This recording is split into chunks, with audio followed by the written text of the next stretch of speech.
I'm Coach Corey Wayne, and this is my video coaching newsletter. And the topic of this newsletter is going to be why relationship closure is not important, especially when you're trying to reattract an ex or a girl that you were dating and you thought things were going along great, and then all of a sudden she gives you the let's just be friends speech, or she stops returning your phone calls, and then you see her out with some other dude. And I've got a quote that I want to share with you, which is so appropriate to this conversation. And it's by Edwin Chapin, and it's a simple one. He says, "Impatience never commanded success." And so I've got an email here from a guy who got dumped by his girlfriend, which was obviously shocking to him. But then he kind of moved on, got a new job, got a new car, everything's going great, and all of a sudden out of the blue, the ex sends him a text or an email, I think it was, and so they started hanging out and hooking up. But in like the back of his mind, it's like things are going forward a little bit, and then they back up a little bit. And I can tell where this guy's at. And I remember I was this way back when I was trying to figure this stuff out, because it's like you go out with a girl, and you're really into her, and she's really into you at first, and then you start screwing things up because you haven't completely figured out how to show up in a balanced way in this area of your life. And as she starts backing up, it's like it goes back and forth, and then it's like she's real hot for you, and then a couple weeks go by and you don't see each other, and it's like by this point you're totally emotionally wrapped up in her, and you want her, and it just makes it really hard to even pay attention to other women that you run into or you encounter because you're just fixated on this other person. And it's like your identity becomes associated with whether or not that relationship is going to happen. But the thing that's really going on just below the surface that's creating the problems in these cases is that what's really the issue is being impatient. And where does the impatience come from? Well, the impatience usually comes from fear. Usually fear that the girl is not going to love you, or that once she finds out what you really like, then she's going to blow you off and not want anything to do with you. And so, like, in a way, it's like you've got a limiting belief running around in your mind that, in essence, presupposes that things aren't going to work out for you. And so, therefore, you're coming from a place of fear all of the time. You're always focused on relationships or labels or where it's going to go, when she's going to call you back, when she's going to text you back, when things are going to happen, when you're going to have sex with her, when her interest is going to go up, how long is it going to be before she falls in love and decides to make you her boyfriend. It's like thoughts like that are just constantly going through your mind, and you're obsessing about them. And it's like, in some ways, it's almost like you can't shut this damn thing off. It just keeps going. And what's really going on, it's like it's your own issue. And the fear, just like Dale Carnegie said, the only place that fear exists is in your mind. And so all this shit's going around in your mind, and when you make decisions, just like the quote, "Impatience never commanded success." When you make decisions, or you take actions, or you say things that are based upon your fearful state, what happens is, since those emotions are not the highest level of emotions, they're not coming from a peaceful, relaxed, and balanced place, therefore they tend to be totally out of whack. And so when you act upon things, or you do things, or you say things when you're in a fearful state, your decisions and your actions and your words will actually bring about more of what you're trying to avoid, which is things not going well, or trying to get some kind of closure or understand where you're at.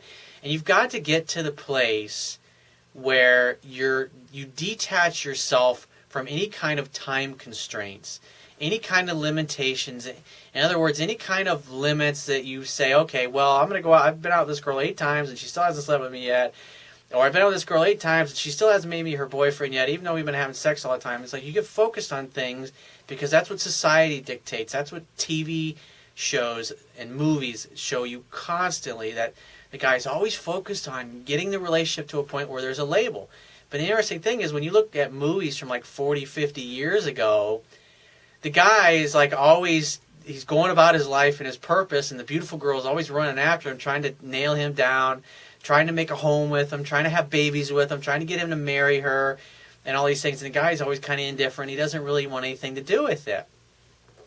And the interesting thing is that when a guy acts that way, women respond, even though they might say, oh, I don't like that. I like it when a guy chases me. I mean, there was a guy I was talking to, yesterday who's dating a woman who came right out and told him, she says, I want you to call me more. This girl's really beautiful. It's like she's a little insecure about herself. She's got some daddy issues. And so she's like, I want you to call me. I want you to do all the pursuing. I want you to say that I love you first. I want you to ask me to be your girlfriend. All this and blah, blah, blah, blah, blah.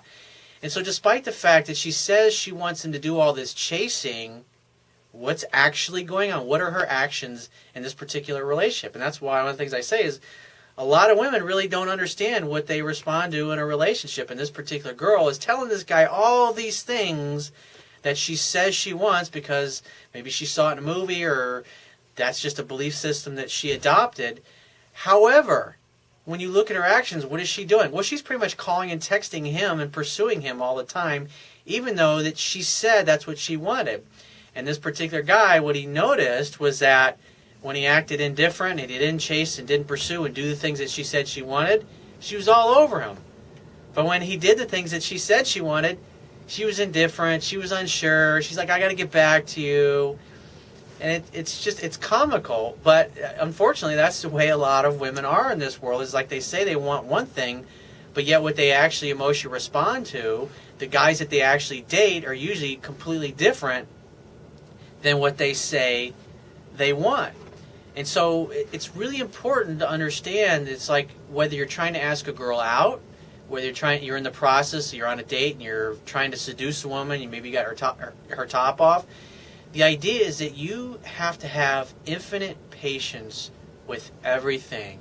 If a girl gives you some pushback and you're moving things a little too fast and she's like, whoa, let's slow things down a little bit, this is going too fast for me. She starts putting her clothes back on and putting her bra back on, all that stuff.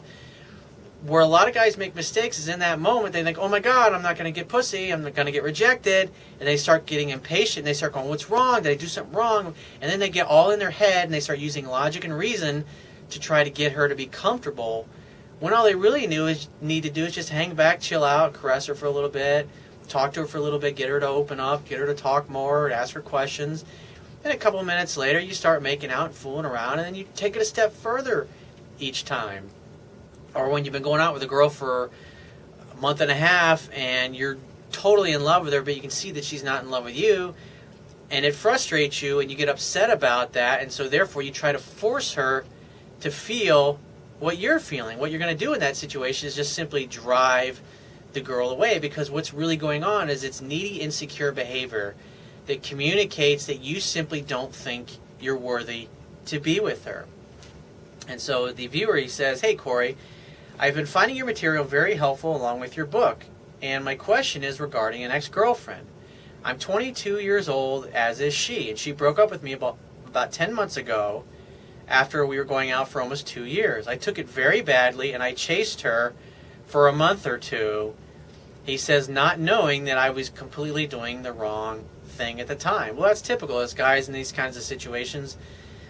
They think everything's going great, and all of a sudden a rejection happens, or the girl breaks up with him or dumps him unexpectedly, and they're going, what the fuck? I thought I knew what I was doing. And that leads them to find a website like mine, and they start reading, and they go, wow, I did that. Like, wow, yeah, it makes total sense. It's like the light bulbs start going off, and then you realize, in a way, it's like you're reacting or acting in a way that you've kind of been programmed by a bunch of myths in society, in essence. A bunch of mental constructs of people who have thought this shit up, who didn't really understand how the world works. They had a fantasy of how they wanted it to work, but at the end of the day, when you violate reality when it comes to women, as far as what they respond to, you're going to suffer some pain. He says, finally I got my act together, I got a new job, a new car, and I was starting to feel pretty happy again. Then about 2 to 3 months ago, she initiates contact with me over text.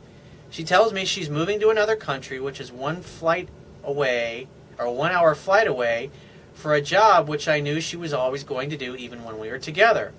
Long story short, we end up sleeping together before she goes. Well, that's the thing. It's like she put herself into your orbit.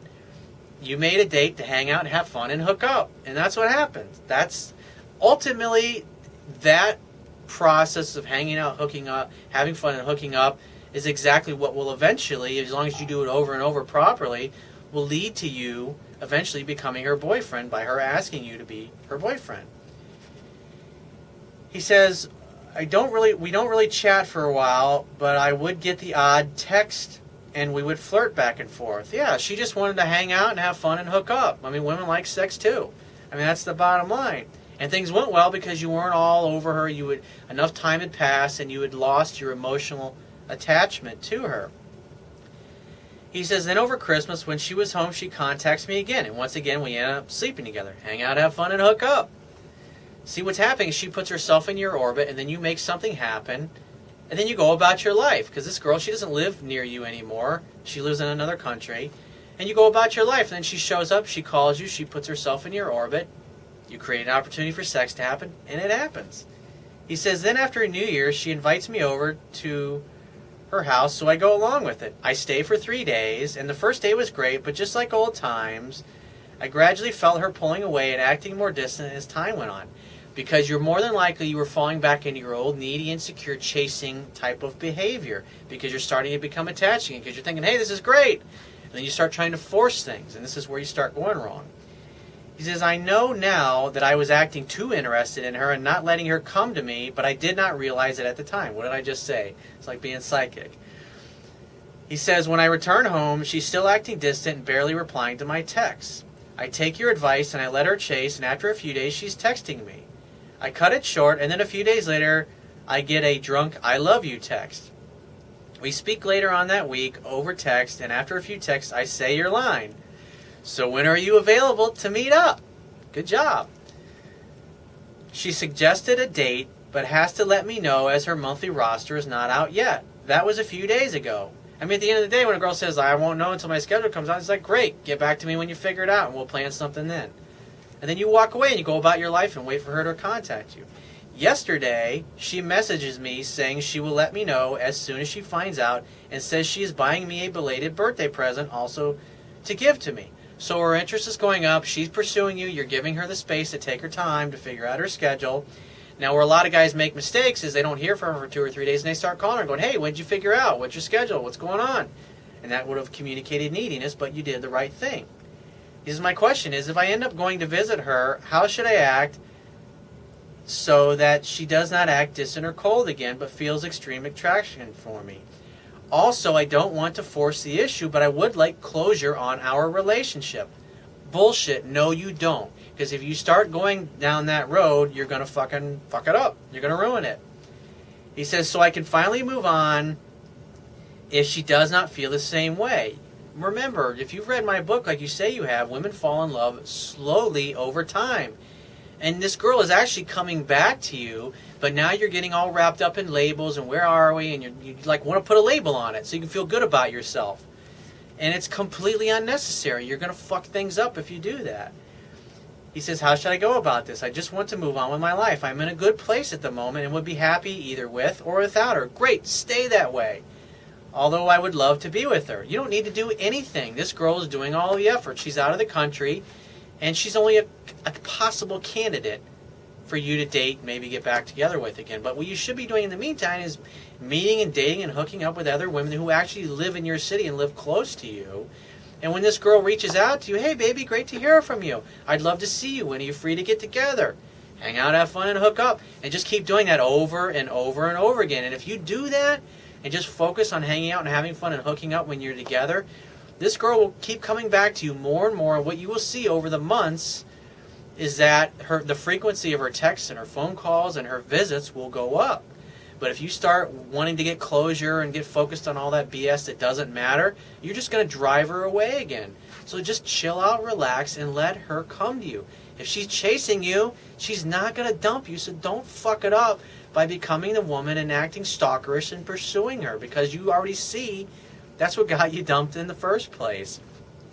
So if you want my help, the quickest way to get my help is go to my website, click the products tab at the top of your screen, and just follow the instructions for booking a paid phone coaching session. And I will talk to you soon.